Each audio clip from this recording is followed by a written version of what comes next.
السلام عليكم ورحمة الله تعالى وبركاته كسو دبادة موقال عصب maanta waxaynu ka hadli doonaa dhismaha ugu dheer dunida ee Burj Khalifa oo loo aqoon jiray Burj Dubai.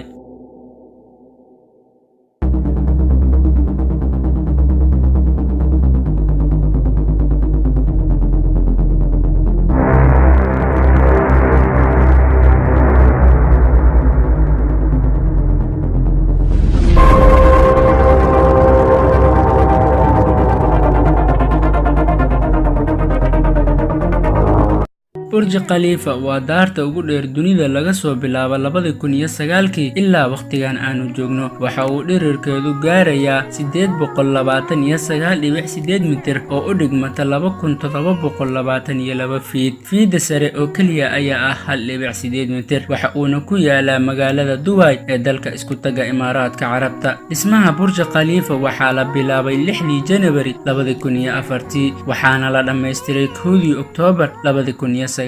waxayna ku qaadatay in la dhameystiro ku dhawaad 6 sano. in ka badan 12,000 oo shaqaale oo ka kala yimaaday 100 wadan oo kala duwan ayaa ka qayb qaatay dhismaha daartan. waxaana albaabada loo furay 4 January 2010 waxaana ku baxay qiimo dhan 1.5 bilyan oo dollarka Mareykanka ah. nashqadeeyaha daartani waxa uu ahaa Adrian Smith, injineerka dhismahana waxa uu ahaa William Fraser Berger oo loo yaqaan Bill Berger. milkiilaha daartan waa shirkadda Emaar Properties. qandaraaska dhismaha waxaa qaatay shirkadda Samsung C&T. muuqaalkeena maanta waxaan ku soo qaadan doonaa 10 xaqiiqo aadan ogeyn oo u gaar ah Burj Khalifa.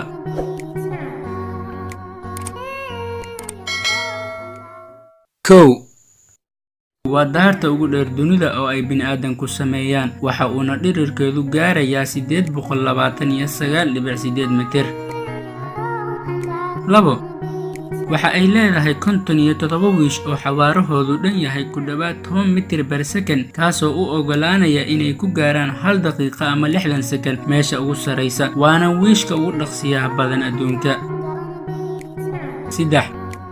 Burj Khalifa waxa uu qaabili karaa 35,000 oo qof hal mar. waxa ayna leedahay meel loogu talagalay baakinka baabuurta oo qaadi karta ilaa 3,000 oo baakin baabuur. 4. Burj Khalifa waxa uu 3 jeer ka dheer yahay dhirar ahaan taalada loo yaqaan Eiffel Tower ee ku taala magaalada Paris ee dalka Faransa. waxa uuna 2 jeer ka dheer yahay dhismaha Empire State ee ku taala magaalada New York ee dalka Mareykanka. 5. dhismaha Burj Khalifa waxaa ka qayb qaatay 12,000 oo shaqaale oo ka kala yimaaday wadamo badan oo kala duwan. 6.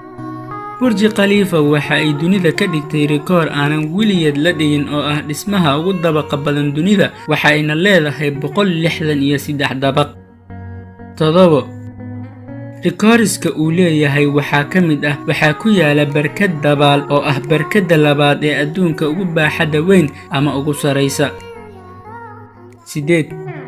fiida sare ee dhismahan waxaa laga arki karaa meel ka fog 95 kilomitir waxayna u dhigmataa fogaanta u dhaxaysa magaalooyinka New York iyo Trondon. 9.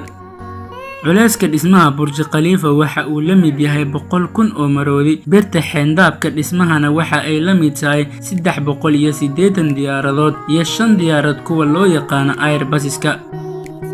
10.